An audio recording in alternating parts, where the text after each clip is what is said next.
Father's Day to all the fathers out there. This episode is aptly titled Father's Day as well. And it is one of our longer running episodes. It's going to go like around an hour 20. But before we get started to make an episode longer, we have these great reviews from our listeners. So thank you. And Yay! Yay indeed. And keep the positivity coming our way. Thank you again. So this review is by Mark Azali. Great guys that are knowledgeable about this stuff. Wow, this is the only Doctor Who podcast you need to subscribe to. Thanks, Mark. Oh. Then we have another 5-star review from Observer Forsyth, chock full of great stuff. If you like Doctor Who, or if you think you want to like Doctor Who, listen to this podcast.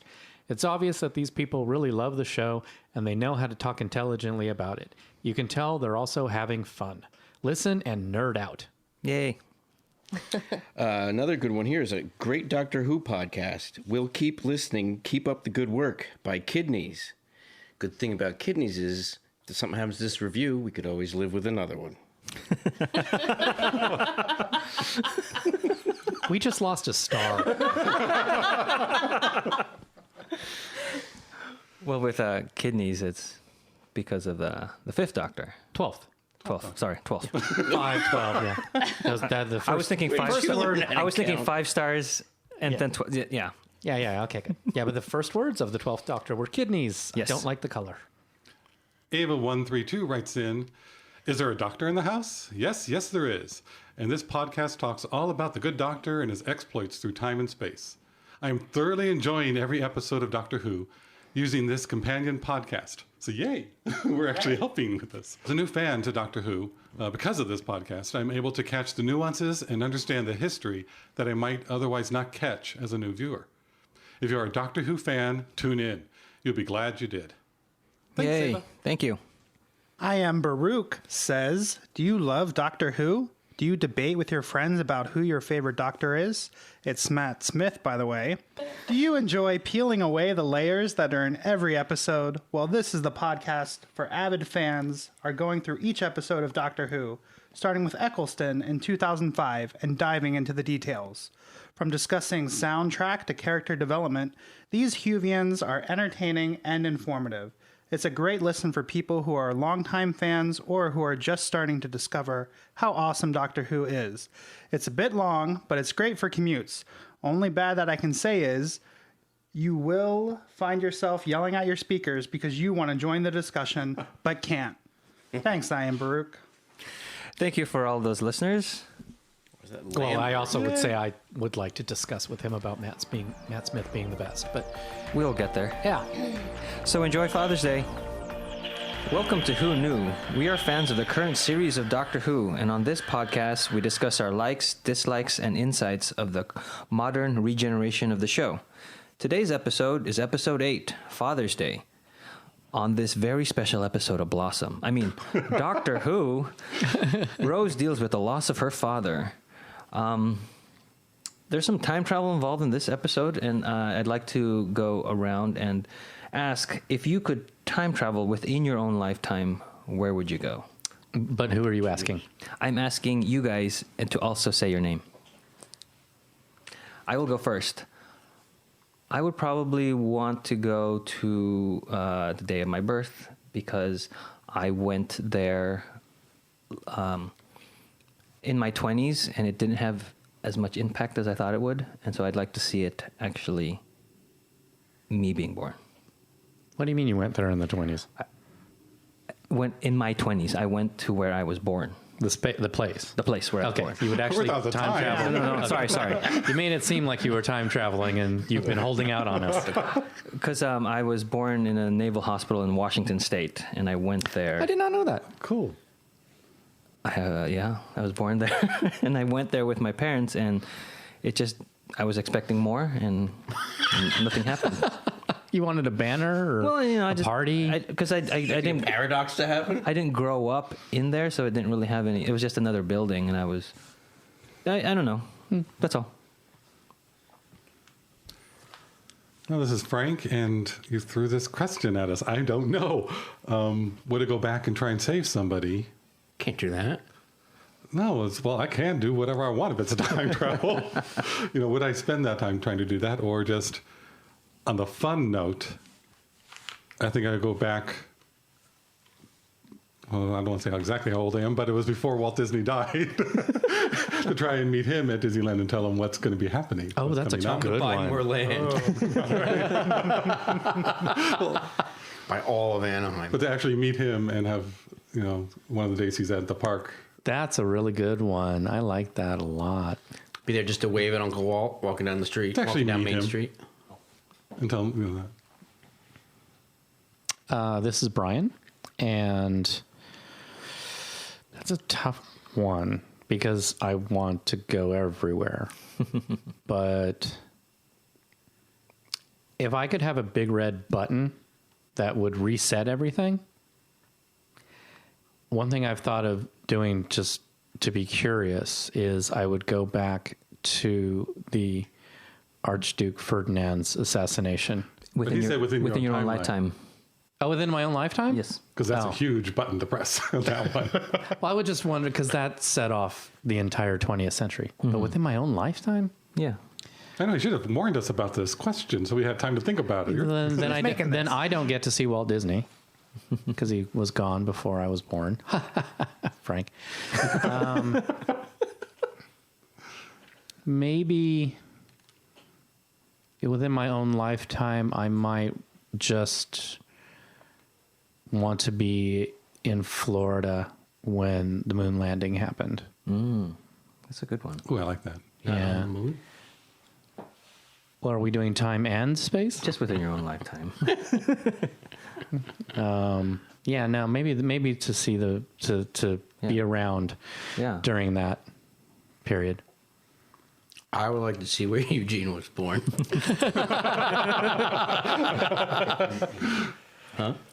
Thank you, Oh, Josh. my name is Josh. And I would like to see a naval hospital in, where was it? Washington State. Washington State. I don't know. That's my answer. Okay. Fair enough. This is Auburn. And yeah, that's a really, really loaded question. Do you want to go back and fix something that you did wrong? I mean, is it a matter of regrets or a matter of reliving some great point in your life? Oh, I know what I would do. Go ahead. All right. I think since I want to call myself an optimist, I would try to go back to a high point. And that's also kind of scary because now is everything after that a low point. I would say, yeah, probably right after high school, before college. I was living with a bunch of people I knew from college. We were having the time of our lives, and maybe tell myself just cool it a little bit. I think it was a little raucous. Go ahead, Josh. What was your thing? Oh, kind of similar, though. I would go back to when I was a kid and just teach myself to have some perspective and chill out. Spent a lot of years agonizing over things Yeah. unnecessarily. I wish Sam Beckett was here, a man who traveled within his own time. So that question was one part Quantum Leap and one part Our Town. If you remember, Yeah, so if I anybody go, gets if that I go reference. back in time, am I going to be like a 60-year-old librarian woman? Like Sam was, or? I don't know. It is interesting how some of us took it as go back and talk to yourself, and some of us took it objectively. Just you have this window.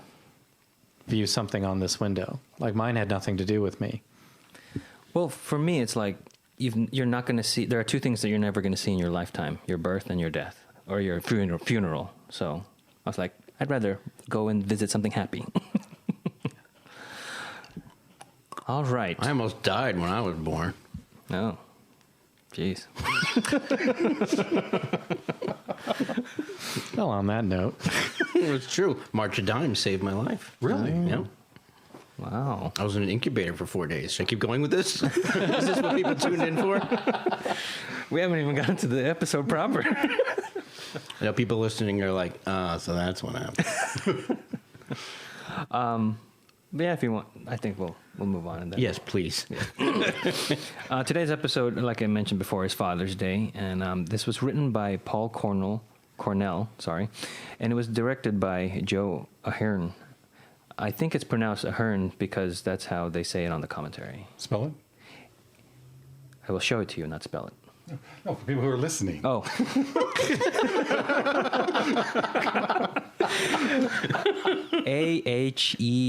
Ahearne. And Father's Day raked in ratings of 8.06 million viewers, taking into account time shifting.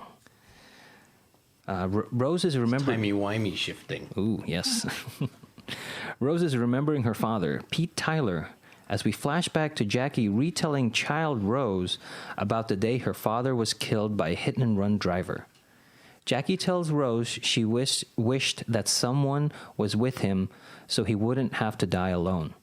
Back in the TARDIS, Rose asks the doctor if she can see her father when he was alive.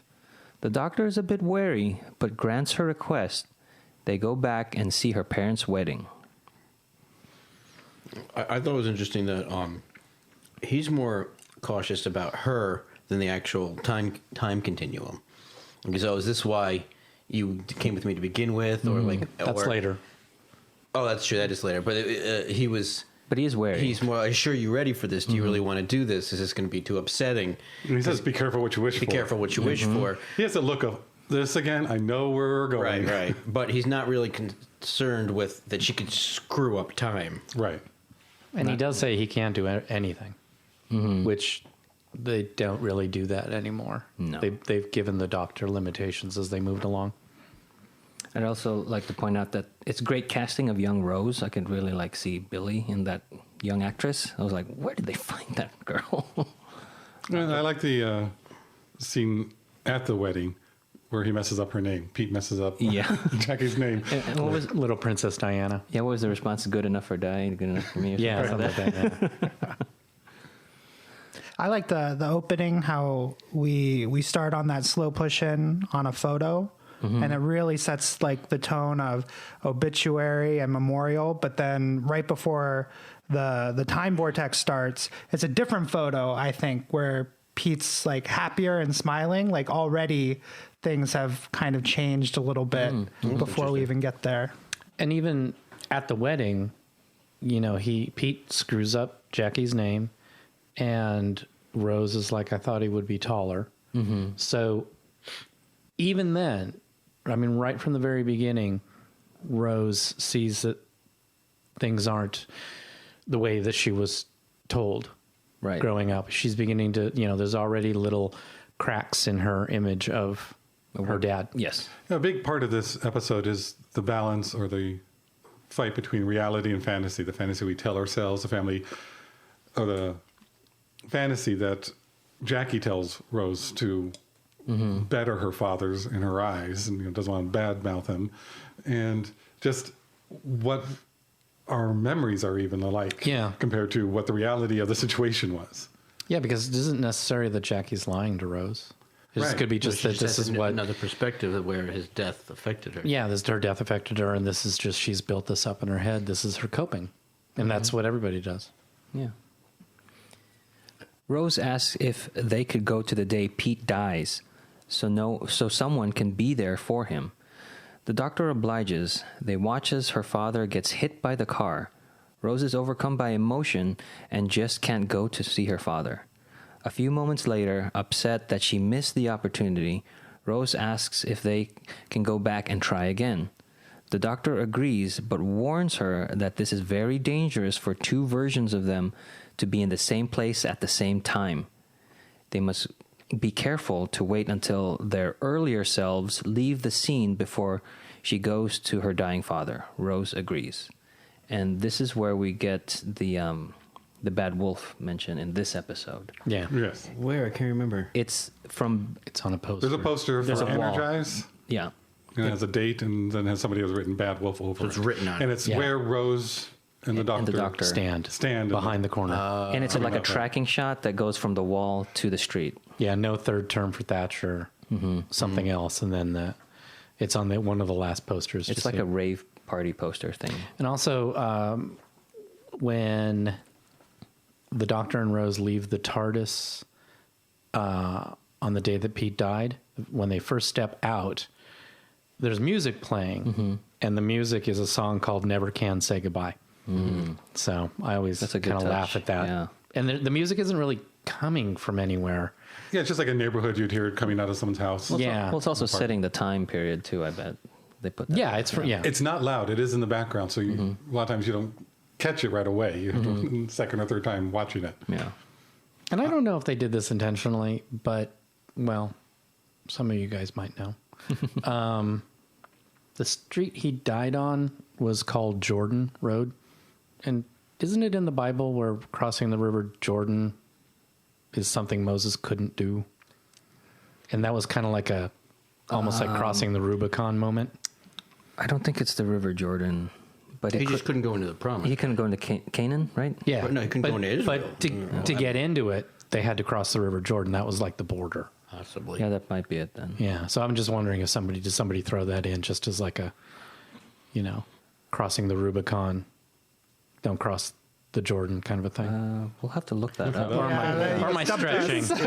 Am I stretching with that one? You'd have to look up where they, the location they shot that, and if those streets are actually named that. Because if they made a point to change the name of the streets, then you're probably right. Oh, well, I figured it would just be in the script. Okay, well, I'll look it up later. I was just thinking, did the I'm writer, saying that's the did way the to writer find out. throw something like that in? Could be. Just wondering. They're throwing lots of stuff in. It's like, you I did like- can't do that. Don't cross that kind of a thing. I did like the little bit of time traveler humor where you see yourself. I think it's Back to the Future. I'm not sure if it predates that anywhere, but it's always fun, to see the events then again from the alternate perspective. Right. Yeah, I don't know if Back to the Future was the first one to do it. The first one I saw as a kid, it blew my mind. But, no, yeah, and it's always interesting to see what they're going to screw up. And I don't know, we didn't quite get to it, but I want to talk about that when you get to that part. Okay. So first, when they arrive, Rose is surprised that's an ordinary day, and that's more of the whole fantasizing her like- father. Yeah. It's like, no, it's just an ordinary day. And let's think about it. When we remember something, Yeah. it's different. And then, no. It's cloudy in England. Well, that's why I wanted to throw out that icebreaker in the beginning with the Our Town reference. I don't know if you guys remember the play, Our Town, where she says, you can go back to a day, but pick an ordinary day because there's not much emotion attached to it. So that's what reminded me a lot of this episode. Like, she's like, this is just an ordinary day. I know when I would go back, I would not have eaten that green banana. That was a bad day. It wasn't ripe. No. I got... So, Brian, you are right. The Jordan River is the river that Moses could not cross because that, Yeah. He was forbidden. yeah. Yeah. So it's like, it's a dividing point. You don't mess with Yeah. things. And so I'm just wondering, Yeah. was it random or I is don't this think something so. that I Must be just, But intentional. it works. Yeah, it works. Yeah.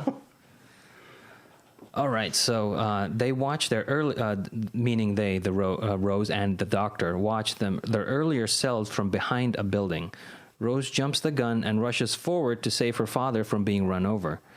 The earlier doctor and Rose disappear from existence. Rose is now ecstatic that Pete, her father, is alive, but the doctor looks quite angry. She tells Pete her name is Rose, same as his daughter's, and that she is also going to the same wedding. He offers to give them a ride, but needs to stop by his home first so he can change. before you go on, we have to point out the most important thing in the entire episode. Yes. The vase survived. That's right. So Yeah. it may have rolled, And- but it lived. And it also has that reversed musical cue when Rose runs. I know that Frank loves this, Yeah. so I wanted to Well, point it's the that same out. as The was Dalek. it Aliens It's a Dalek. of London. No, it's Dalek. Oh, is it? Isn't it just on this episode? I know. No, that musical. No, they play that. No, it's Aliens of London, which It's Aliens of London, I came think. back to Earth. It's supposed to be 12 hours. Oh, you're and it right, was you're 12 right. months. That's right. And And also in Dalek they use that, but not to this same effect. right. I thought right. it was great in this episode because they used it throughout and the way they used it. And it makes sense for this episode Yeah. because something's being changed, so things aren't like normal. And I like that. Yeah. Also, too, what I was going to say earlier was that right before Rose and the first Rose and Doctor disappear, he looks at her. Like, Yeah. and you can't quite tell what his expression is, but it's almost, I kind of interpreted it like he is concerned for her. Like, he doesn't look around. He doesn't like, Oh, yeah. be looking like, what am I going to do? He looks to Rose, you know, because this is the relationship because this whole relationship is sort of like a fight a couple has on a vacation with their family. Like halfway through it, I was just like, oh, that's what this is like. And it kind of Yeah. follows that structure. I agree with you. I think that's really cool because the doctor looks at Rose to see like how's she doing. She just witnessed Right. her father dying, you know? Oh, I think it was like he saw what happened. He saw that, Oh, yeah. like he knows it, but before he even has time to think about, oh no, we're not going to exist in a moment, he looks to her Yeah. as opposed to anything else. It's a great character moment. Thank you. But the first time that they were there, he grabs her hand. Well, not forcibly grabs, but he Right. takes her hand. And it made me think there's two different reasons. One, to support her, or Or to two, stop her. to just hold her because he knows this is going to be a tough thing that she may want to go, you know, before it happens. So is he doing both? Is he doing one or the other? I want to know Rose's motivation. Is she trying to fulfill her mother's wish that he doesn't die alone? Or does he want to, you know, it's like, why doesn't she want to save him the first time she's there? But she wants to be she's with him. She wants to be there. overwhelmed. Yeah. She's too overwhelmed. Yeah. Does she want to be with him just to fulfill Jackie's wish? Has that been drained, you know, just beat into her so often as a kid, rather than just being with her father when he dies, but Well, she being there sorta for says her that- mother? This is what, you know, been built up all this time. She sort of says that later. She kind of confesses later in the episode. I'll bring that up right now. I mean, I don't think she's thinking of It's- Jackie's motives there. I think she's thinking of her own. I think it's become her own. I think Yeah. it's become so ingrained because of what Jackie wanted. It became what she wanted. You know, this is the story that her mother's told her forever, so that when she's thinking of the story, that's what she's thinking of Instead of the real thing. She's Yeah. now hearing in her head, there was no one there when he died. I wish someone was there when, and it's not really Jackie's voice that she's hearing. It's probably just changed into this is what. No one was there when my father died. And that's I just wanted what would, and I'm not articulating well. That's what I wanted clarified and through this. To go, no, it was something that's so ingrained that it was the act itself without even thinking about it that she wanted to be there. At that Yeah, like point. her whole life was, her whole existence has been if someone was there when my dad died. Right, right. I'm sure she's been saying all her life, like, if I was there, I would have stopped him from dying.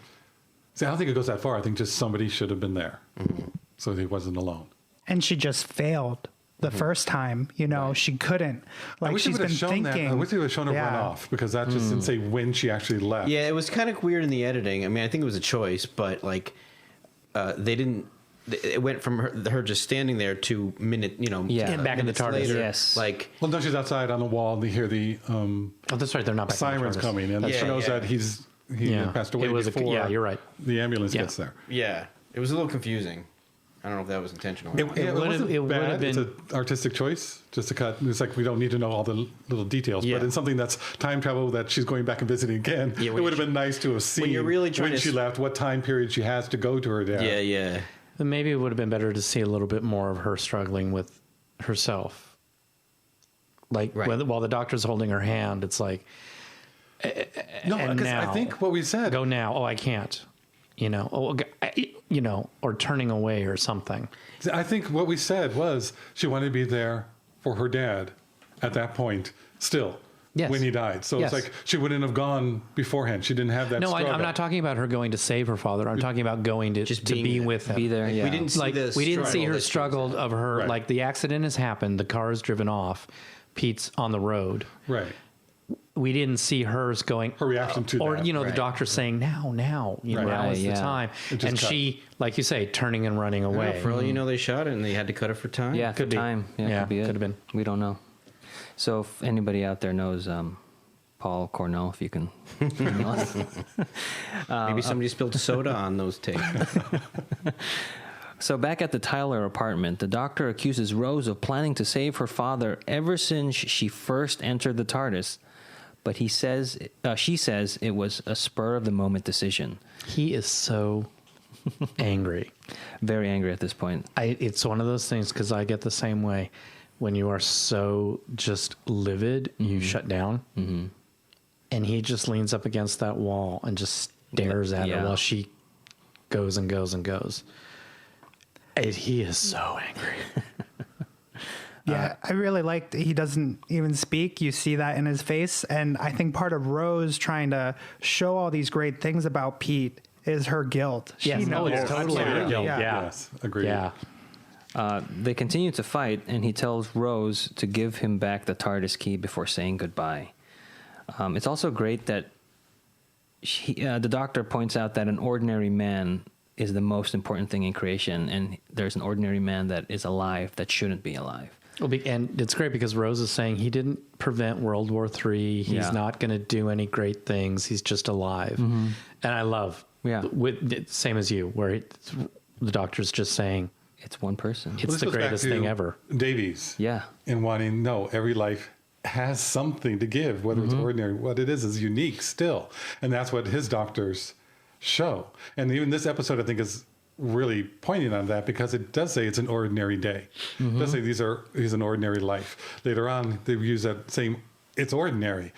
But that's what makes it so unique and special. Yes, I agree with you. And I love that they spend time pointing this out in this episode. Ordinary is fantastic. Yes.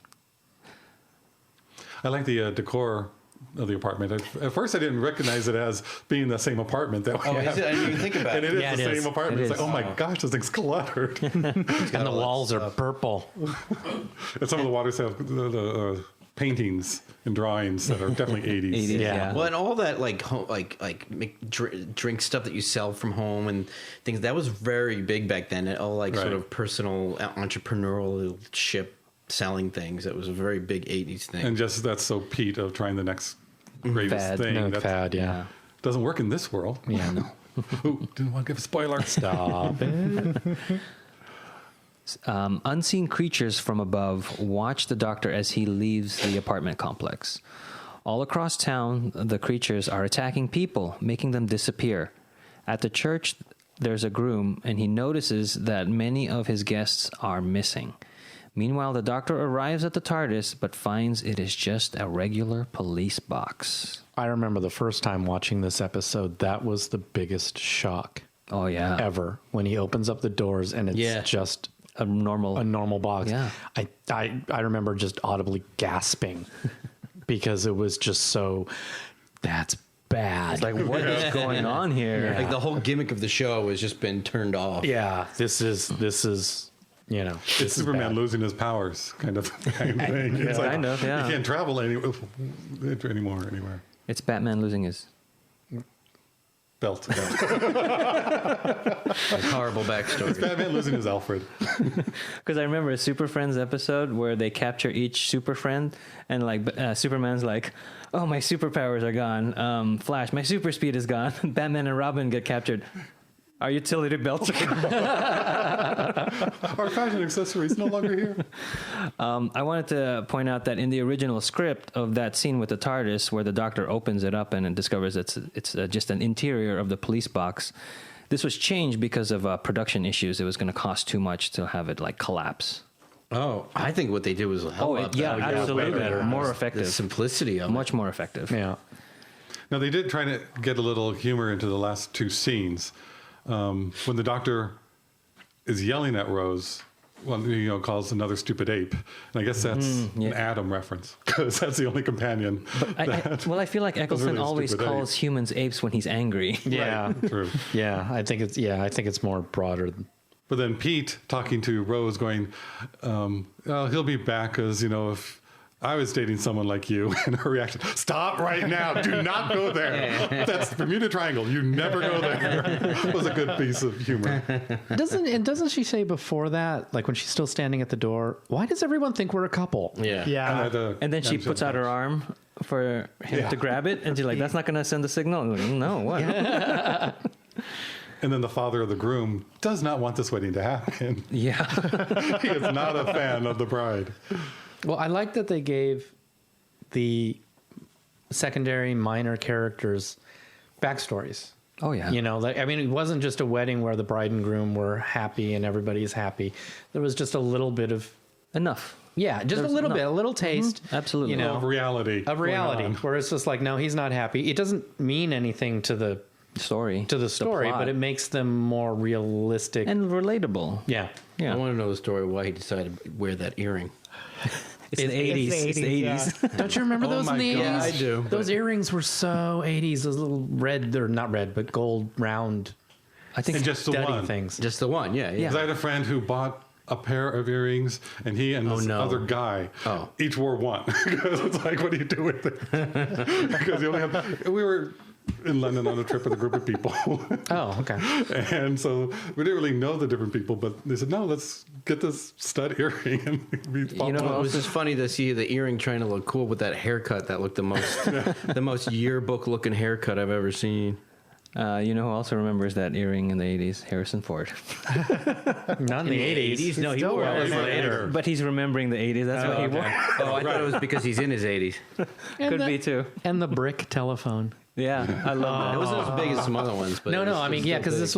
this was 87. It was yeah, 87. the 85 was when you had those gigantic big gray ones. things. But yeah, by this point, you had it was a perfect yeah. time for that To show phone. that, yeah. And boy, that I remember those were just like, wow, that's the coolest thing ever. And speaking of the phone, the timeline is scrambled, so there's a message that comes over the phone, and it's misquoted in the show. What does he say in the show? In the show, it says, "Watson, come here. I need you." The real quote is, Mr. Watson. "Mr. Watson, come here. I want to see you." Oh, really? I always heard it as "I need you." I don't think Where are you getting your new information? Were you there? Yeah. no. I mean, there is coming out that it's the wrong saying. that It's we've all the grown up with. wrong quote because when they originally recorded it, the guy had an accent, so it sounded too like Oh. you couldn't tell that it was going to say The guy. You mean Alexander Graham Bell? Yeah, the guy that recorded it, the actor that recorded it, it was so they decided to Oh. paraphrase it to "come here." I Oh, you need mean in like the movie, the original movie or something? no the episode of Doctor Who. The guy who said it when In- he in said the it the show. right way was I've too always heard British. it growing up and over the years as "Come here, I need you." Right. I just looked it up. It's "come here. I want to see you." I understand that you just said that, but what I learned growing up is it's the other. Okay. So it's curious. It's like it's not recorded. It's not like it's on. Yeah. someone's home yeah, I don't know if phone. we really know exactly what they said. Sure, I'm just. But it saying. was something like that. It was cool too, like because is this a Sherlock reference? But then I kept thinking about it the first time I watched it, and I was like, wait, that's kind of cool. It's Oh, you didn't know? not at first, and then I figured it out later, Oh. and I was like, that's pretty cool. Yeah, there's some movie I saw when I was a kid, and I remember learning it in school. And even the Voyagers episode. There. Oh, yeah. Yeah, I think it's on the commentary where they explain why they changed. Frank will have a Voyagers podcast one day because he loves For the that three show. people who still remember that. Yeah. The first time we heard that was in the car, right? With Yes, over the Rose Okay, and so Pete. continue. We're still haven't got there, have we? Or did we? No, yeah. At the church, the bride and Jackie arrive with baby Rose. As Pete and Rose pull up, the car that nearly ran Pete down appears out of thin air and almost hits them. Rose yells, "Dad!" and Pete swerves out of the way. After they get out of the car, Pete and Jackie begin to fight, which seems to be the norm for them. I want to go back to the So we did, car. okay. Yeah. Sorry.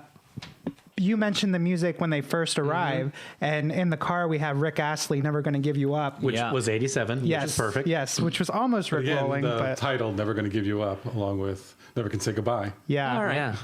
But then it shifts. I don't know if you guys know The Streets, the music that it turns into. That is more contemporary. Yeah. The rap-ish kind of. Yeah, I British don't know rap. that song, but Yeah. I knew Yeah, it 'cause she wasn't from says- 87. Yeah, she said that's not out yet. That's not out Right, yet. it's supposed to be Yeah. 2002 from what I've seen. I don't know listened where to I it got in from. college, but Okay. I don't know what the connection is other than that it's That's that music. the where time You people- were getting in college mixed in up. 2002. Wow. I was in college in 1987. That's The Bridge. Yes. No, the Bridge Wow. was Billy Joel, and that was. That was a very good album. That was, yes, even earlier. There we go. What year did the Bridge come out? I bet you it was 87. Wouldn't that be funny? Speaking of the 80s and space launches, I remember where I was when the Challenger blew up. Yeah, so do I. it's 30-year anniversary. I just was in the other day. college. Yeah. That was my first day of my astronomy class, and I sat down, and the teacher said, "I'm not going to teach today. You all know why." And I remember going, "Why?" because I hadn't heard yet. And then the moment he said it, I just raced home. I will not tell you where I was when that blew up because you will cry. Nursery? Your nursery? Anyway, back to the episode. Back to the episode. Billy Joel's The Bridge came out in 1986. Oh. I said back to the episode. I'm just kidding. But also, while they're driving, Gee, we need Kelsey here to say, Yes. get on topic.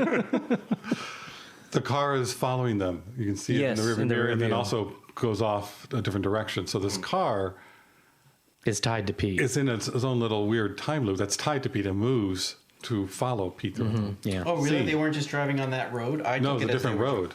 Well, because it disappears. It keeps disappearing. Yeah. So it keeps moving. So I have a feeling if Pete left the church and went somewhere else, It the would be car there. would still be appearing and disappearing wherever he is. So it's almost like orbiting him. Yeah. Because it's like the timeline wanting to correct itself. Yeah. Right, because where he actually ends up getting hit Is not where is he not got where hit. he almost got hit. Yeah. Right. Exactly. Yeah. Because I guess he got hit right outside his apartment. Yes. And You're right. then, we'll get there. All right, I didn't even think about that. Yeah. I liked Jackie's hair. It reminded I me have to so say, much. She looks so great. Of for the everything 80s. everything in this episode, Spot on. Jackie is the 80s.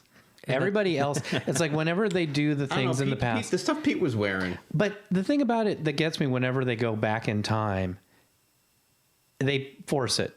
They do every stereotype where this like was- all the people didn't all wear that crap. Well, Jackie was right. dead on. Oh, yeah. And Jackie was the one I was thinking you could take a picture of Jackie and it would look like she was from the 80s. If you took a picture of everybody together, it would look like the 80s threw up on something. And that is not realistic. Because I don't know if it was that much. no, I mean, not she that did bad. epitomize it. She Yeah. was great. But I don't know if it was that I mean, overly this done. isn't as bad as some other things, but Right. Jackie, I just, when Jackie got out of the car, it was like, oh yeah, There it is. absolutely. That was a wig. Really? Yeah. I hate to burst that bubble, but that was a wig. That's not bursting a bubble. This is a TV show. None of it's real. The doctor runs up and yells for everyone to get into the church. Oh, Yes. before you move on to that, I do want to say that with the argument between Pete and Jackie and Rose is watching this, you can see her world view Shattering. is shattering. Yeah. This is just shattering all her notions, where it's like they weren't necessarily happy. Look at them. They're arguing like crazy. Jackie has a lot of ammunition in the argument. He's a terrible businessman. He's got his little schemes that never work. He's a cheater. And the Kochek girl, yeah. Yeah, he's a Yeah. cheater, which that's the doozy. And she gets in the car, she calls him a useless. Where's that useless article of a dad? Yeah, exactly. I mean, and that's just shatters Rose, which is Yeah. kind of a symbolic gesture of physically what's going around. And the also- world is shattered. And also goes back to the doctor's warning, like, be careful what you Be wish careful for. what you wish for.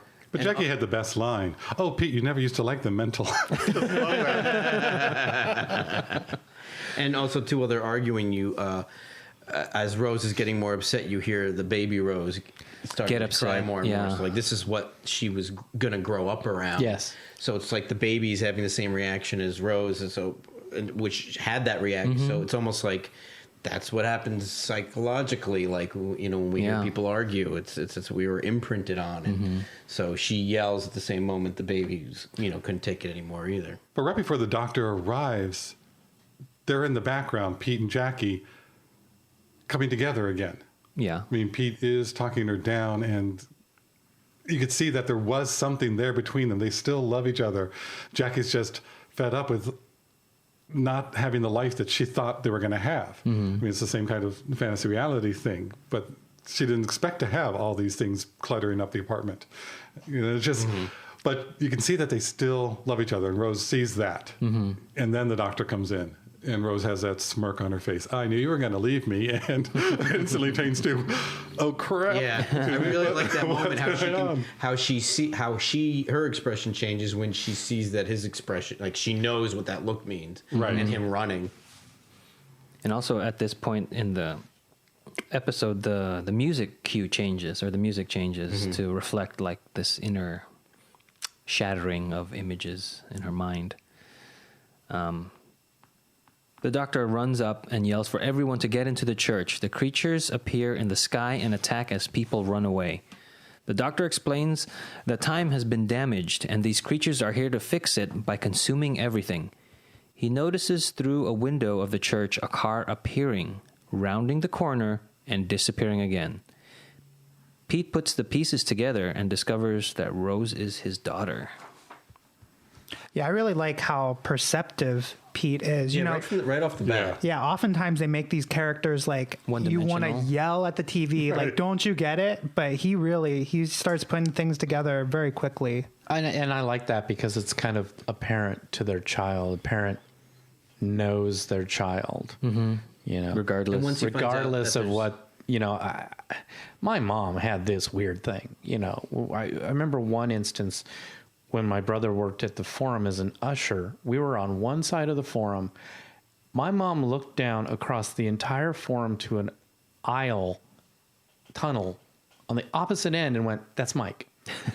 And we went, "No, it can't be." And she's like, "I know my son." And she was right. I mean, just apparent, there's something inherent in there. And whenever that kind of stuff pops up in TV shows like that, I always kind of remember and have a good feeling from that. Oh, yeah. Me too. And once he starts believing the time travel, once he's doing, what does that mean? Once he starts, once he finds out that time travel is possible and that's a factor in life now, that's like the final key to him figuring it out. And he He accepts knew it that quickly. before she said that. I mean, he said put all that stuff together beforehand of why this whole thing is her fault, why they think it's her fault. What was the thing that caused that? Sounds like Jackie has his eyes. He gave her the car keys, which most guys would not give Yeah, anybody but he the car didn't like keys. finally. Nobody inherently trusted her. Yeah, yeah. felt but comfortable he knew around something her. was up. But then he says, you know, he knows it's Rose, and later on she says that it's a time machine, and that's, you know, he goes, wait a minute, that's how you got here. There's a time machine. Does everybody have this? Is that not what's happening? Right, but there's monsters and this and that now. Like, didn't they talk about time travel before? No. Oh, okay. But just going, I don't know how you got here. I don't know what's going on. It's just he knows this is Rose, his daughter. And he accepts things really quick. Like, he sees all this and he's not freaking out necessarily like other people are. Yeah. Kind of like Rose. You know, where Rose did in the beginning, where she just kind of went, she wasn't, I don't know what's going on, but she adapted really quick. And Pete does too. Pete really begins to accept things pretty quick. And I think as a viewer at this point, we kind of subliminally get that that's okay for Pete because Rose is like that. Yes. And I think that's a great like character moment for Pete. Going back to the doctor yelling at everybody to get into the church, I like that he describes that the older a structure is, the stronger it is. Mm-hmm. I just always love that line. Yeah, it's very cool. I like it's sort of like a double science and a religion thing. Like Yeah. you go into the church for sanctuary, but because There's of a science, there's a it reason, actually yeah. is because it's so old. I love that. And also at this point, he talks to the bride and groom, how they're ordinary, and how Meeting one night and in sharing a street a cab corner, home. sharing it. Yeah, at And- 2 a.m. That's I will save you, and I just love that. It's again, ordinary is awesome. Yeah, A little VFX stuff. I remember watching this episode the first time and not really liking the creatures. Yeah. But watching it again, they weren't as bad. And I don't know. I've gotten used to them. Yeah. I do like how their movements are not fluid, and that makes them more creepy. I don't know if you guys noticed that they're like a little more staccato in their movements. Like it almost looks like an insect, Right. like doing this. Mm-hmm. It's kind of cool. I mean, they definitely look better than the Langoliers. I haven't read the book, but I saw the movie, or the made-for-TV movie Yeah, with Balky. Yeah. So they definitely did better than that. And I think they're kind of creatures that the shorter the visual effects shots were, the better. The more effective. Yeah, the ones where you got really long looks at them, then you kind of they've got a little too long, but like the shorter ones, the quick shots, and also I love the ones through the stained glass. Oh, yeah. I was just gonna say the ones with the stained glass are the most effective. They're they're great. And side note that they're called Reapers, but Yeah. it's never mentioned in the episode. That's why we're not really Oh, how using do we- that title. How do we know It's that on the then? closed captioning. Yeah. It's also on the commentary. What does it say in the closed captioning? A reaper screeches. This was going to be originally more of a character piece, showing Rose and showing the backstory of the companion and what's going on with that, to be the so-called, like cheap episode, not really having a lot of visual effects. Yeah, but because if you think about it, it's more character driven than like adventure driven on this Right. one. but the director wanted to have something in it, and then BBC said, yes, we want to have more monsters. This is what Doctor Who is. We want to have the monster of the week. So they put a lot more money into that, and it didn't turn out to be The cheap episode. Yeah, so then Boomtown became the cheap episode for the season. So it's like, Kinda split back the in money the that way. 80s, the cheap episode would be your flashback episode. You know, Right. oh, gee, somebody's clip show. tied us up. Do you remember that time when we got robbed 3 years ago? That kind of stuff. And so nobody likes doing those. So, like, I think once a season, you can point to one episode of Doctor Who and say that's the cheap episode.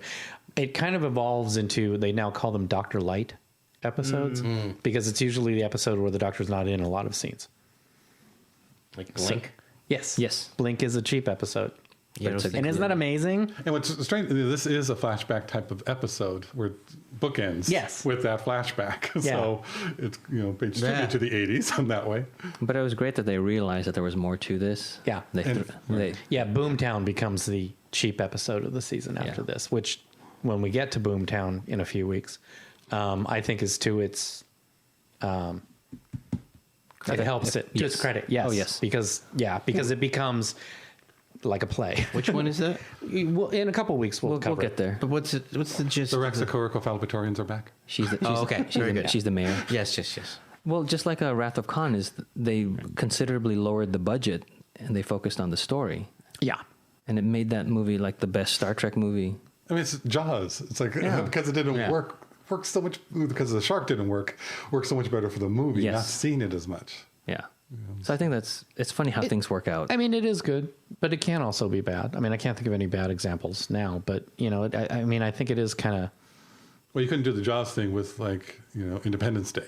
No, we need to see a lot more effects on that. I don't think We could've Independence. done it with some others. I don't think Independence Day did Independence Day. It's one of those things. Is like having smaller stuff isn't necessarily better. It's the story. Can you have a story? Can you make a story work without spending a lot of money? Sometimes yes, and sometimes no. So they just get a Absolutely lot true. of And I think the because right, there is a Dr. Light episode. We'll get to it. it's your favorite. Oh, and it's just not good. It is not a good story. All right, moving on. The doctor warns Rose to stay away from baby Rose, and that if they touch, it would cause a paradox which would strengthen the creatures and let them inside the church. The Time Lords could have dealt with this. Would it strengthen the teachers or weaken time? I don't know, but What's the difference? From what I remember, it was strengthening the creatures so they can Get inside. get into the Get older inside. buildings and things that have been around for longer. because they see something that's not supposed to happen, I think that's what I took it as it's weakening the time continuum, so they're able to get in. it could be both. I think it's both. Yeah, it could be both. I mean, that to actually. me is. The I'm just same. mincing. Yeah. It's the same thing. The Time Lords could have dealt with this, but now that they're not around, he doesn't know what to do. The Doctor, meaning. The TARDIS key glows, and the Doctor energizes it to gradually bring the TARDIS back Using using a cell phone battery, but a And brick, sonic screwdriver. but a brick cell phone. Pete asks Rose, Hold on one sec. "Okay, Because this is a scene where they make up, where the Doctor and Rose make up because they've been fighting this whole and time. feuding." And he says, sorry. And the Brian, could strange you thing is, the lean- Doctor has seen the car outside, so he knows. Something's up. No, he knows that Pete should be dead. This car is still here, so this instant Pete should still be dead, and he's trying to find other ways around it so that he doesn't have to hurt Rose. And he's explained to Rose, it's like, yeah, she goes, I'm not stupid. Yeah, you could have fooled me because what you did was dumb. And she realizes it, and she apologizes, and he cups her face like the father would. Yes, and later on, that's Pete does the true. same thing Yeah. in a fatherly touch. And then they embrace. And it's like, okay, now we're back into to a team. We're working together. And the thing is, he didn't have his TARDIS. It's like the inside of the TARDIS was somewhere else. It was pushed out of this time bubble, time change, alternate time. But the key's still linked to it. So, yay. That's it's like, now I can figure out what to do. Now with the TARDIS, like now we have with a the plan. right stuff, we can do something. But it's going to take time to bring the TARDIS back. Yeah.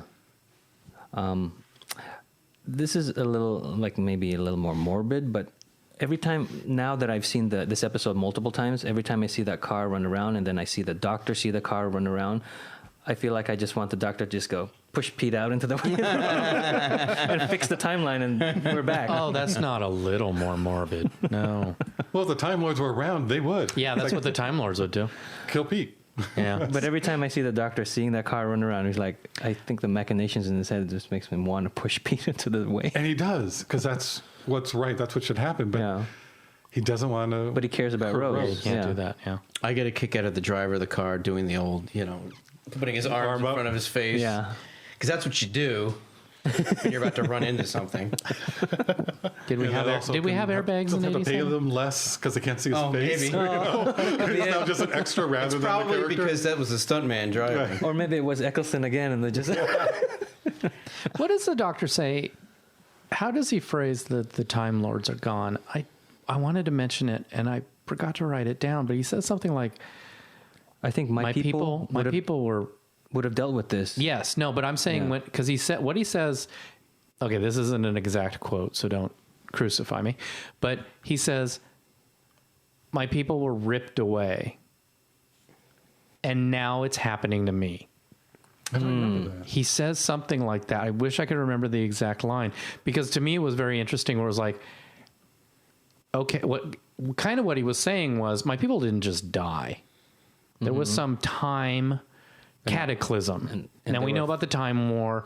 We know that he killed everybody, but now we're kind of getting a hint that he got rid of them in a really significant, odd, different way. Yeah.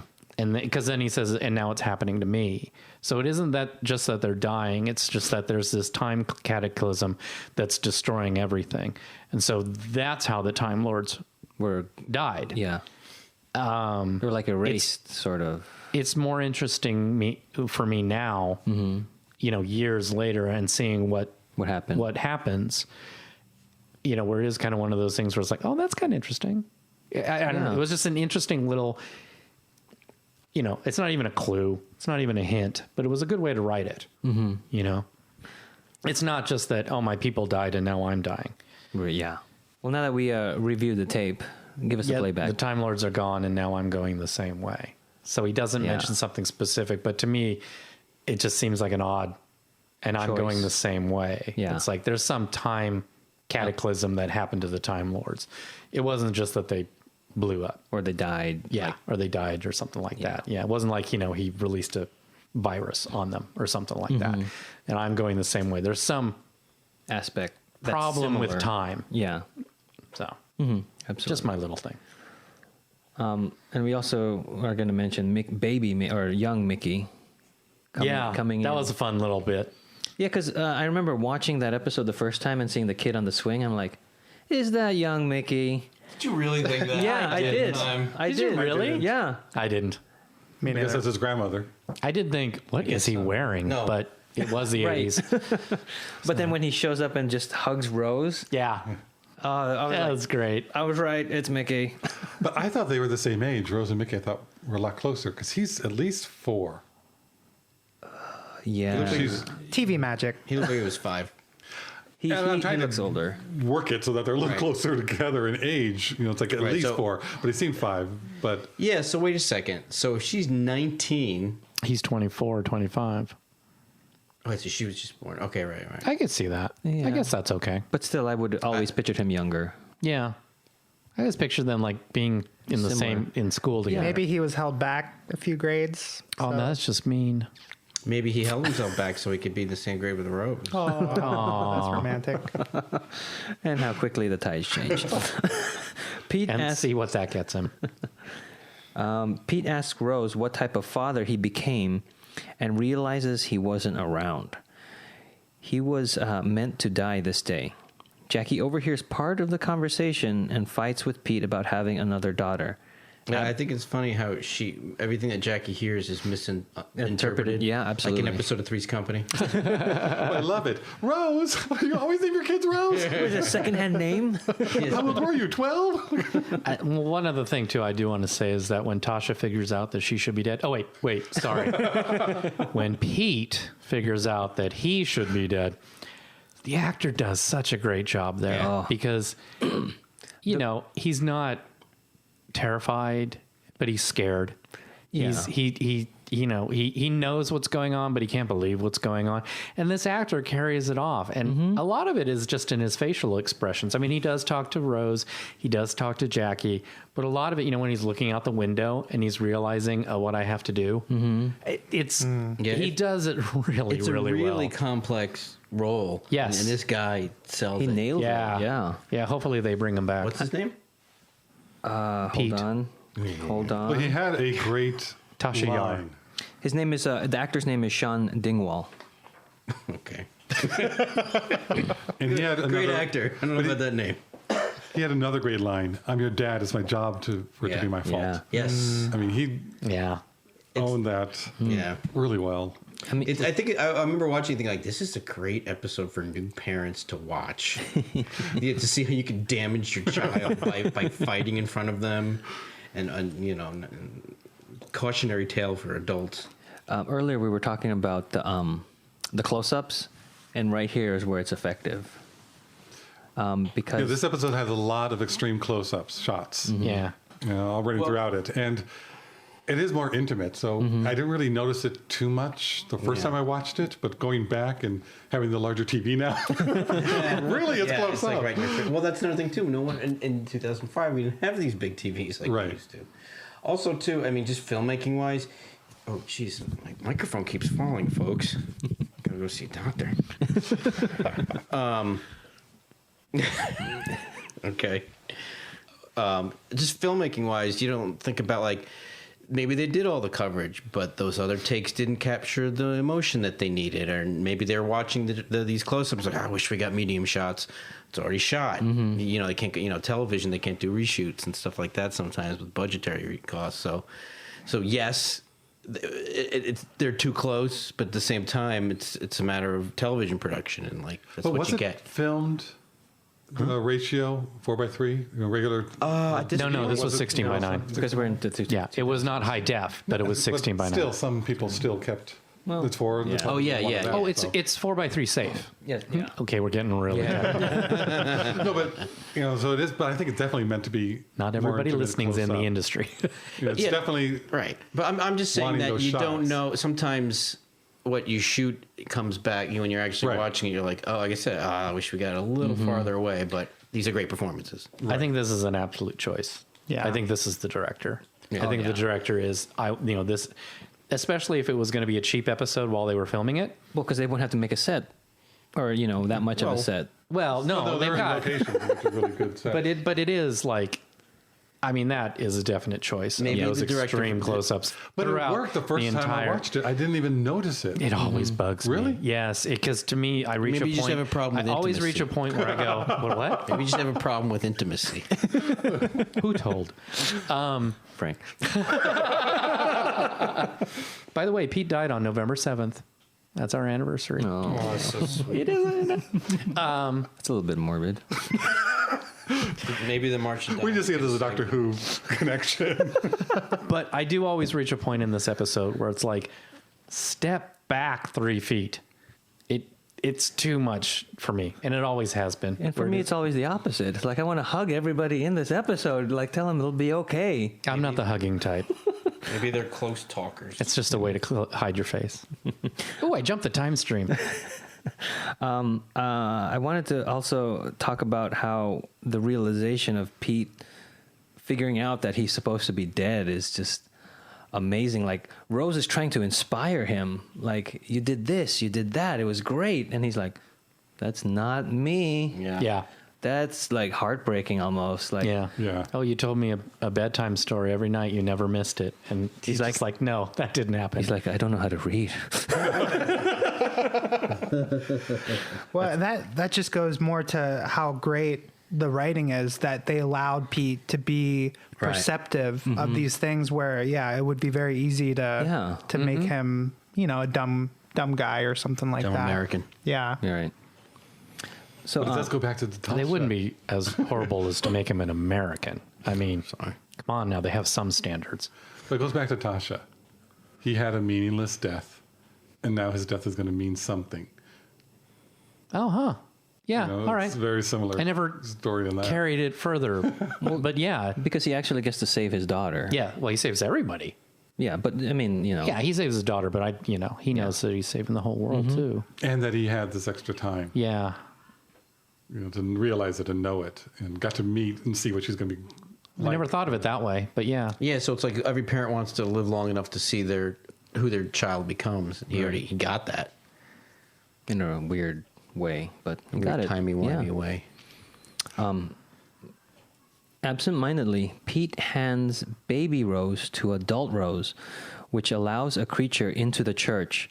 The Doctor is eaten by the creature, who then flies to where the TARDIS is materializing, and both it and the TARDIS disappear. Yeah, but we got to talk about what he says, what he first says when the creature comes in.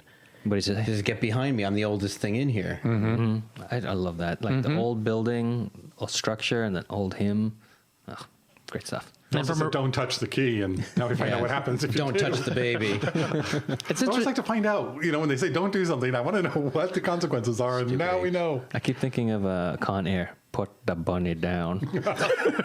Don't touch the baby. I hope that's the only time you think about Con Air. When I was a blow dryer. But at this point, it's like, what can Take we it do? back. There it is. There's at the moment. But at this point, it's like, what is left? Are they going to end the show? Because the TARDIS is gone, the Doctor's gone, everything's going to be gone. Like, that's it. There is no way out other than The only what thing he left decides. is ordinary people. So ordinary Having an people ordinary now day. having need to solve Such a everything. depressing movie. Yeah, it's a great movie, and we're not going off on that tangent. No, we're not.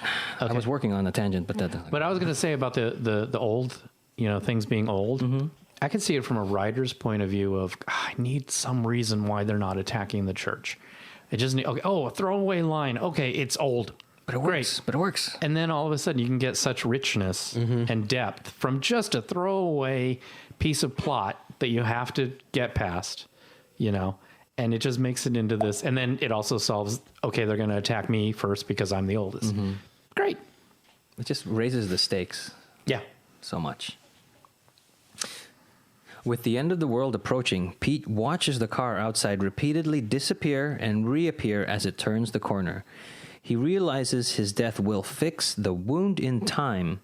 He says goodbye to Jackie and Rose and leaves the church. He runs in front of the car and is hit, restoring the timeline. And all carrying. Brian? Oh yeah, the vase breaks. But I do want to say one thing. That's when we should all realize Pete is not the important thing. It's the vase. The vase is saved. Time goes wacky. The vase breaks. Time goes back to normal. It's the vase, people. It's not Pete. Pete was just an ordinary bloke. And Jackie knew it. That stupid vase. That stupid vase. I'm sorry. This whole episode, it should be Vase's day. I'm just saying. Well, I did think it when she deliberately hands him the vase before he goes outside. I did think I guess in a way the vase is just as important as Pete because Yes. it's an article that was destroyed and now it's not. It almost, Right. the way she hands it to him, it's almost like, you're going to battle. Here's your Yes, rifle. And he runs out there like he's carrying a rifle. It's just great. And also, at this point in the story, or the episode's story, we don't want Pete to die, even though from the beginning we know that he's dead. And it goes back to that thing that the people that want to die, we don't want. Or it's the opposites. Like, the people that want to die, they're not going to die. But the people that don't want to die. Okay. It's just one of those things as a writer, like you work it out where you don't want this to happen, you build up to it, and then you give it, you do that thing that you don't want to do. Right. You have to do it. Yeah, and I think that's great that every time something like this happens, this is the classic, or not the classic, but like it's done effectively and by the book. Mm-hmm. I like that they had a little family moment Right before before, he leaves. yeah. That Yeah, where Jackie recognizes Rose. It's like it doesn't make any sense, but she gets it, and she realizes It's a mom. A mom knows their child. I think it's It's Jackie's. very sweet. I think to it's have that. like Jackie's thickness. It just took enough time to get to those layers. enough and it got- fantastical. Well, at this point, there's monsters. Everybody's dying. There's a disappearing phone booth. I mean, like this point, it's like the imaginary is possible. So I think her mind is opened up enough for her to believe it. Yes. Like if so, But there's a part of me that thinks Jackie. even in the, I don't know. I guess in this point, I'm extremely sentimental. I think if Jackie really got a good look of Rose when she got out of the car, like seriously, Oh, yeah. got out of the car, and Jackie really, really looked at her, she would still know it was I'm Rose. half Because joking. it's a mom and her child. Well, it's a dad and her child. I'm half joking that it took her that long, but she was always busy with something of the wedding. That's why she didn't have a good look at Rose. Oh, yeah. And why would she? Yeah. Yeah. This is just another, mental blonde, Yeah. So the creatures disappear, and the doctor comes back telling Rose to go and be with her father in his last moments. The erased people all return, but no one besides the doctor and Rose have the memories of this alternate timeline. I love how Rose is standing on the doorway of the church. Yes. And the doctor just walks into frame. And it's that's all he does. There's no effect. There's no sound. There's it's no great. nothing. He just walks into the It's like, frame. yes, this is what should happen. Yeah. And he just says, go to her. And or go to him, sorry. It's just, that to me is just like the best directorial decision. He just steps into frame, go to him, and she goes to him. It is No special effects. very effective and simple. Very simple. We then okay. Oh well, the story of Pete does change though in the final telling, so they do have a memory of What happened? he ran, and I guess she didn't know why he ran, but also even the boy who hit him then ended up staying, and it doesn't sound like he was not acquitted, but it was just an It's accident. weird, Yeah. I mean- But the story of Pete does change to be more heroic Jackie in real actually life. says it wasn't the driver's fault. It wasn't. He was just a kid. It wasn't his fault. Pete ran out into the street. So we flash back again to Jackie telling child Rose about the day her father died, but the story has changed. It is no longer a hit and run, but a young driver who stopped and waited for the police. There was a young woman with Pete when he died. No one saw her face, but Jackie was glad someone was there with him. Some of the details change. So it's weird with the alternate timeline. It's like there's three. It's like There's none three of the possibilities. Reapers, none of the creatures, were part of anyone's memory. They just remember going to the church like they did in both versions. Timelines. It's just exactly where he died moved, the time of death moved, but the day was the same and how he died was the same. But then mostly this really affected that kid's life. He Yeah. used to Yeah. run away from it and lived, I don't know what and he that lived with that kid killed. turned out to be Russell T. Davies. I'm sorry.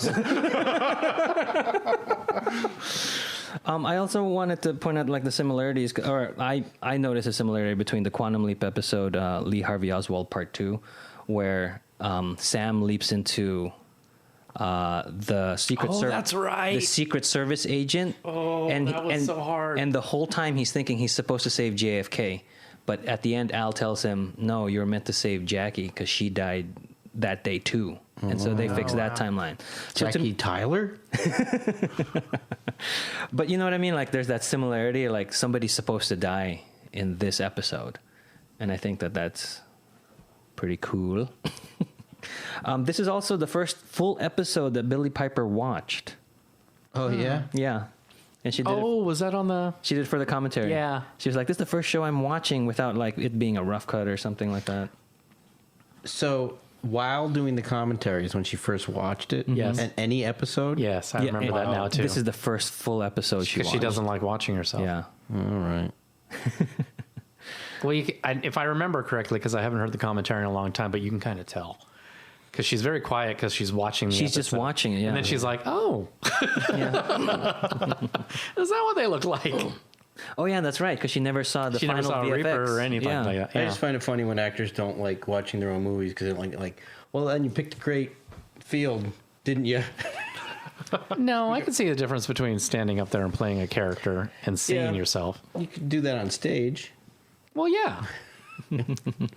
Some more behind the scenes stuff is that this episode was conceived because Rose was always considered portrayed as a good companion in previous episodes, and so they wanted Father's Day to show that she does make some mistakes, but in a relatable way. And Well, she makes a doozy. oh yeah, She makes a big, huge but mistake. relatable. Not really.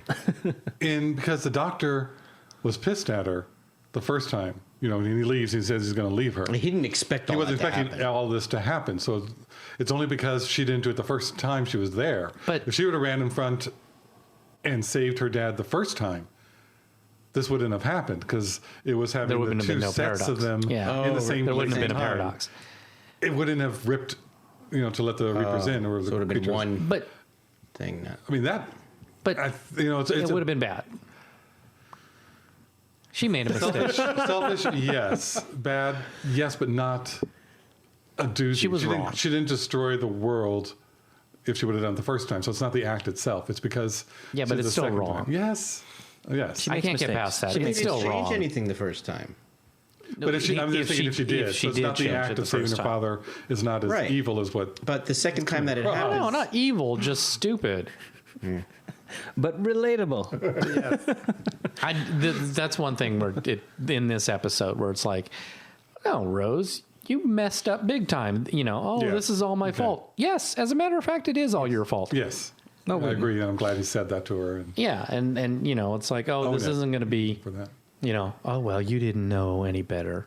And- No, And the original working title, I guess, is Wounded Time or Wound in Time before they came up with the final title of Father's Day.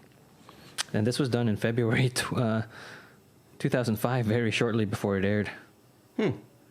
And then Pete's thing of selling health drinks that was taken from Joe Cornell, his actual father doing the same thing. Paul Cornell, sorry, the writer. So he drew from his own experience. write what you know. Yep. I want to know, since Jackie and the rest of the people don't remember what happened in the church, don't remember the creatures, or, she just said, I don't know why Pete left and ran out. She doesn't remember meeting Rose. Does Pete remember meeting Rose? When he's on the street, is it just a random girl that comes up to him? And does he know what's happened? No, yeah, because I think that happened, pardon the pun, but over time, because yeah, the wounds were sealing themselves. He was outside of time. Well, No, he Rose remembers and the Rose doctor because are outside time. They what? travel time, and so their whole experience of time is different, and they can remember the alternate realities and what's you mean going on. once he, yeah. But Either once way, he I got think hit- it's nice. I think the fact if he looks up and there's some stranger there with him, that's nice. That's very cool too. Oh, see, I see it. I mean, if he looks up and he doesn't remember that that's his daughter, to me, that's just heartbreaking. And it's like, Well, yeah, no, that's how I see it. I want to believe that is, he remembers that's his daughter. The actual healing, and this is the argument in favor of Pete being the important thing and not the vase, is the actual healing of time happens when he dies. When he dies. So He's it not isn't dead yet. until he dies, dies. that time becomes healed. I mean, it's healing Okay. because he's dying. So that's I'll how you take get that one because that's a nice. That's how you get the doctor back Yeah. before he's dead. That's how you get other people back before he dies. But it's healing. Yeah. And he remembers.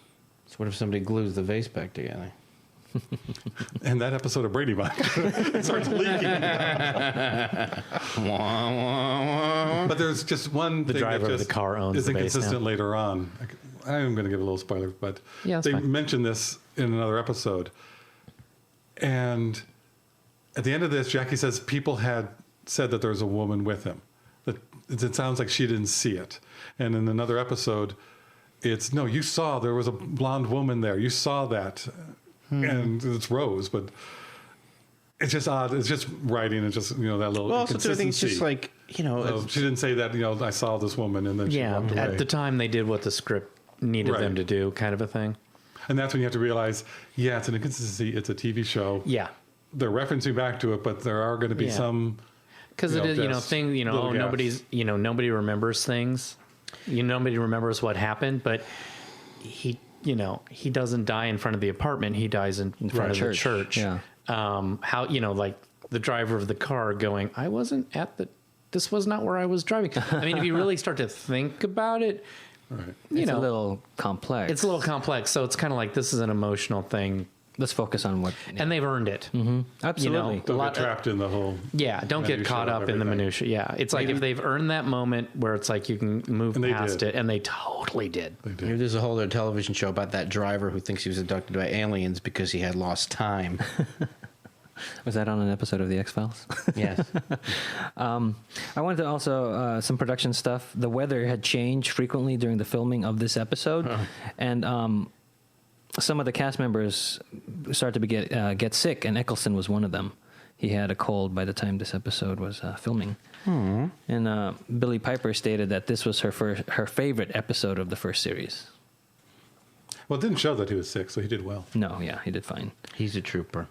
I also heard that they were the discussion between Davies and the writer of whether or not Rose knew What she was doing. that she was going Yeah. to want to deal with her father before going on to the TARDIS, and that was a discussion: do we want her to know or not? And then they said they finally decided to leave it ambiguous and like up to us what we're doing now. I kind of think she did know, because she sort of says it in the episode when he really. Billy said that Rose didn't plan on that going into the TARDIS. That it was after time traveling and stuff. Then Yeah. Rose Oh, would that. do that. Yeah. Oh, Yeah, because the doctor says doctor to accuses her, at the beginning. I said it went traveled through time. You said no. right. No, but I get the impression that that's why she suggested going there, not to be there for him when he died, but to save him. But she's saying, she sort of told a I fib. don't think she came up with that whole idea yet. I think it could be Yeah. partly, but it's like more subconscious. Because I really don't think she was going to save him, because she didn't the first time. Yeah, it's more of a spur of the Right. moment thing. You know, Well, I don't know, because she says, because when she was talking about why she thought of going there, and then she says, well, I thought, since I'm there or something like that, why not save him? Like she said, Right. when I just watched it yesterday, I kind of felt like that's what she was saying, that like, that's the reason she did suggest going, right. ish. See, and I'm harsh on that because I think if she did plan it, like if she planned it from the very, very beginning, Not the very beginning No, of- no. I'm saying Of the if she episode? planned, no. I have a long thought. Okay. If this was anything but a spur of the moment, I can kind of justify it as a spur of the moment, although it was stupid. That's how I see it. If she planned it from the beginning of the episode, well, aren't you a little conniving? That's not good. If she planned it from the moment he says, and this travels through time in the pilot episode, then that would really affect my vision of Rose as a character. You know, I mean, I was saying to Frank, you're out of the TARDIS. If I'm the Doctor and I found out that, you're gone. Yeah. I'll go get Adam. You're gone. I think You it's know. the second. I think Because that- I hate Adam. I want this, like Josh says, the second. I think it's the second one. And even that bothers me. I don't think it was a cognitive plan to save her I father. know we'd have to watch that scene again. I have a feeling she was so emotional and she did just want to be there for him when he passed away, not realizing, not even really thinking, oh, I'll save him. I'll just be with him Right. when he dies. And then in the spur of the moment, like Frank was saying, I could run out there and do that. And I think It's that's right here. But I think It's it's in partly front- in her brain anyway. But- But she's like, no, that's not, it's like, But no, I think she doesn't, I don't think she's it's going not to even do a it. conscious decision. Right, because That's nobody has that. Yeah. Nobody has that in reality. But when she was standing there and she sees the car coming and she sees I'm only, 20 feet away or whatever it is, in that spur of the moment, she goes, this is reality. I can save him. Right. And she does it. I just don't think she would plan it ahead of time. Well, that's why I think this episode is great, because it allows discussion like this. of Absolutely. what's really going on. Yeah, and it's it a leaves sign it of up a to good us. episode. Yeah. Makes you think. Because if it was a bad episode, we wouldn't care one way or the other. Yeah, absolutely. I want my television spelled out. TV. With a catchy theme song that explains the premise. Yes. He's a doctor, and he travels in time, sometimes forward, sometimes back. Copyright, Josh. I also noticed that the actor, Sean Dingwell, has the same hairstyle as Eccleston. So I think there's this like mirroring of the Doctor and her father. Oh, that's creepy. I think they were just trying to cover up his bald head. Well, they're both like No, receiving- I think receiving- there definitely was but like the doctor come being. forward. There's a little romance between Rose and the doctor, but it's more of the fatherly figure in this. You know, he cups her face that way, and they walk away at the end, hand in hand. It's just You see, but you had to point out the hand cupping the face because I saw that as romantic. Because I didn't remember that don't Pete does know the though. same thing I saw it later. as romantic too, but now that he said that, I think Exactly. it's bridging it. Exactly. it's odd because he is 900, so it's odd for him to have these feelings. I think Because I'm at this 900 doesn't point. mean I'm dead. but it is definitely caring. It's definitely emotional. Yes. No, I agree How with you close once is you it they have? explained it to me, but I just thought it was a romantic thing because they are starting, they're why does everybody always think we're a couple? Right. And I think it is like, well, because you're going to Because start. you are, but you haven't realized it yet. I mean, just a little bit. Yeah. Just, they haven't done much. The groom's bride, the groom's father is Eccleston's dancing double for the Doctor Dances. Oh, really? he had a dancing for that? double? Yeah, Well, he can't dance, can he? but I just think that's Have we needed funny. a double That for? is funny. Yeah. Well, when we get to that episode. And this episode, Father's Day, was nominated for the 2006 Hugo Award for Best Dramatic Presentation Short Form, alongside other first series episodes, Dalek and The Empty Child / The Doctor Dances. The Empty Child, The Doctor Dances is the one that won, but Father's Day topped the third place category in terms of votes. Oh, okay. And I think that wraps it up. Shall we recommend Father's Day to a Who Knew viewer? Frank. I say yes to being the first episode. I think you can start someone off with this. I think it shows a lot of showing the time travel, why you can't just go back and try and save people. It answers that question right off the bat. It gives you a hint that the Doctor's alone in the universe. Those people have gone. So you get that information. You get good background information on the companion and her family, and that's something Davies does great. That the other doctors before this didn't really focus on the companions and their family, and this broadens that. I think yes. I put this as you could show someone this as a first episode. Brian. Yes, I would recommend this one. Again, it has all the classic elements, but it's also very character driven, so people would realize that this isn't cardboard. This is all characters. They have emotions. It makes sense. This fantastic stuff happens, but based in a reality. I want to add one thing. No. I'm sorry, I'm going to. Too late. It also shows that it's not just a children's show. Yes. Because that's what a lot of people have when they first hear about it, is that it's a children's show. And this is definitely not that type of episode. Josh. Yeah, all for all those reasons, but especially for what you just said, that it's not a children's show and it's not just a sci-fi nerdy, geek out. It's something heavy and dramatic, and take all those fantastical elements out of it, and you still got a good story. If it's just a time travel story, people could be disappearing instead of being eaten by monsters. Auburn. I will also say yes for all of the above reasons, as well as just being a really well-written episode, character-driven, like you've said. And it also acts as a bit of like a prequel, for Rose, like giving... not only talking about the family, but actually going back and seeing, this is how Jackie and Pete got married. This is baby Rose and her interactions with the doctor, like before even being conscious of it. The VFX, like I said, the first time I watched it, I thought they were worse, but they've grown on me. So yeah, I still say yes. I kind of feel like with the visual effects that they did really good with what they had. Like you could tell they were somewhat limited, but like when the creatures were scratching on the church and the rubble from the church came off, like they did a lot of little nice touches that melded it all together. Yeah, watching it again, it didn't bother me at all. Yeah. So I don't know if I was just remembering it like it was, they were poorer, but yeah, no, I enjoyed it the second watching.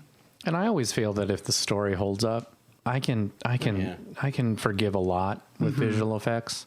Like in the classic series, a really good story this mysterious monster at the end turns out to be a guy in a Green trash bag.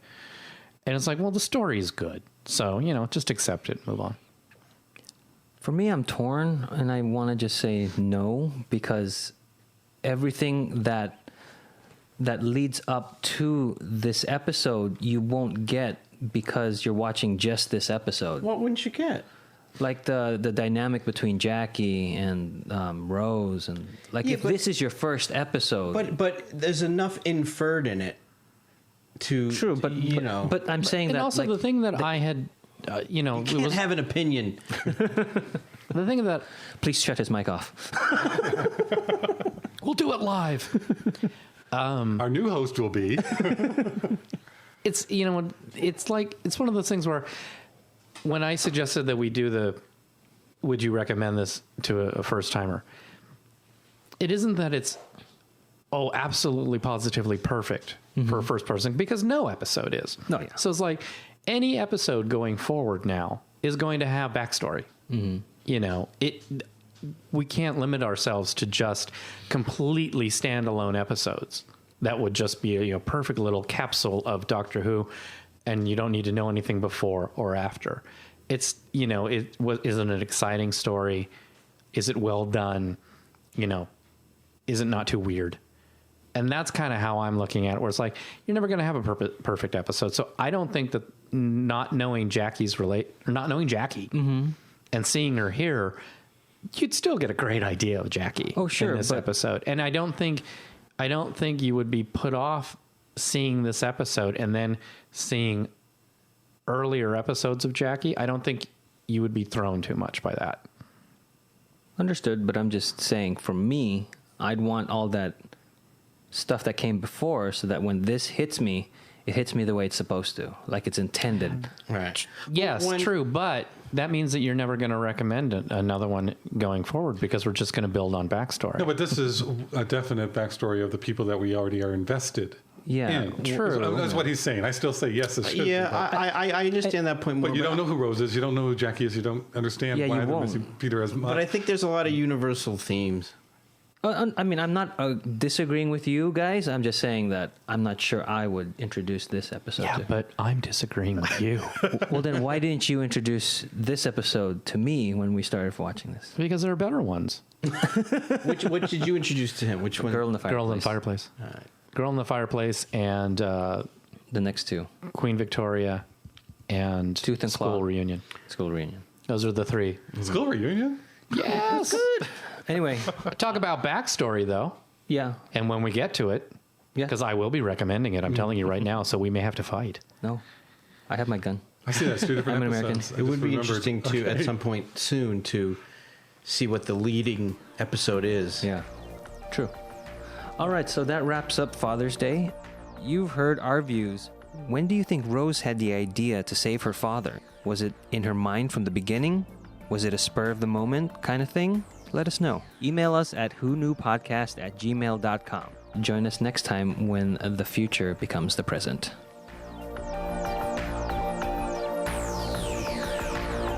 You've just listened to an episode of Who Knew? Our wonderful theme music is by Michael Grady. You can find his work at theuniverseexplodes.com. You can find this show in several places. Follow us on Twitter at Who Knew Podcast. Subscribe, review, and listen to us on iTunes and Stitcher. Or our YouTube channel, youtube.com/Who Knew Podcast. All our episodes are on whoknewpodcast.com, and you can leave comments there or email us at whoknewpodcast@gmail.com. This podcast is inspired by Doctor Who, the longest-running sci-fi show in history, and especially the revival spearheaded by Russell T. Davies. Thanks to Russell, Sidney Newman, Verity Lambert, Ron Grainer, and all those involved in the adventures of our favorite Time Lord. Your work continues to inspire and entertain.